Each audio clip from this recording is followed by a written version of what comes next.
ആധുനിക കേരളത്തെ ഇക്കാണും വിധം മാറ്റിയെടുത്ത രാഷ്ട്രീയ നേതാക്കളിൽ പ്രധാനിയായിരുന്നു വി.എസ്. അച്യുതാനന്ദൻ. ഇനി വി.എസ്. എന്ന രണ്ടക്ഷരമില്ലാത്ത കേരളം. സ്ത്രീപക്ഷ രാഷ്ട്രീയത്തിനും പരിസ്ഥിതി വിഷയങ്ങളിലും അഴിമതി വിരുദ്ധ പോരാട്ടങ്ങൾക്കും വി.എസിന്റെ വിയോഗം സൃഷ്ടിക്കുന്ന വിടവ് വലുതാണ്.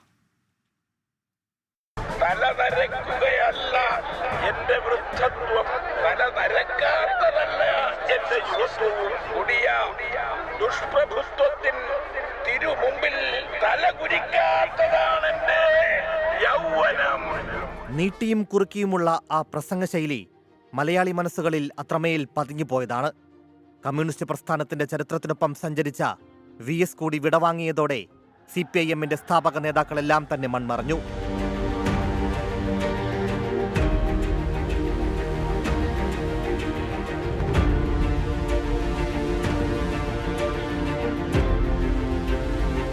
ജനകീയ സമരങ്ങളിലും മനുഷ്യാവകാശ പ്രശ്നങ്ങളിലും സജീവമായി ഇടപെട്ടിരുന്ന വി.എസിന്റെ അസാന്നിധ്യം കേരള രാഷ്ട്രീയത്തിൽ നികത്താനാകാത്ത വിടവാണ്.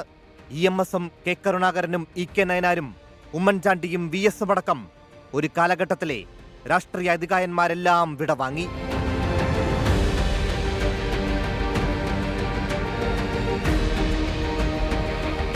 ഇനി വി.എസ്. ഇല്ലാത്ത കേരളമാണ്. സ്ത്രീ സുരക്ഷയ്ക്കായുള്ള മുദ്രാവാക്യങ്ങൾ വി.എസിനേക്കാൾ ശക്തമായി ഒരു മുഖ്യധാര രാഷ്ട്രീയ നേതാവ് ഉയർത്തിയിട്ടുണ്ടോ എന്നത് സംശയമാണ്. ഭൂമിക്കായുള്ള പോരാട്ടങ്ങളും അഴിമതി വിരുദ്ധ പ്രക്ഷോഭങ്ങളും മുൻപന്തിയിൽ നിന്ന് നയിച്ച വി.എസ്. മൺമറയുന്നതോടെ ഇനി ആരാണ് ഈ വിഷയങ്ങളിൽ ശക്തമായ വാക്കുയർത്താനുണ്ടാവുക?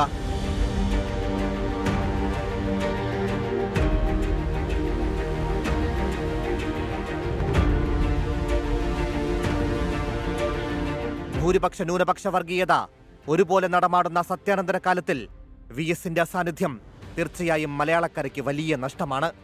വി.എസ്. എന്ന വൻമരത്തിനും മുകളിലേക്ക് വളർന്നു പന്തലിക്കാൻ ഇനിയൊരു സമരമരത്തിന് സാധ്യമാണോ എന്ന ചോദ്യവും ബാക്കി. News desk 24.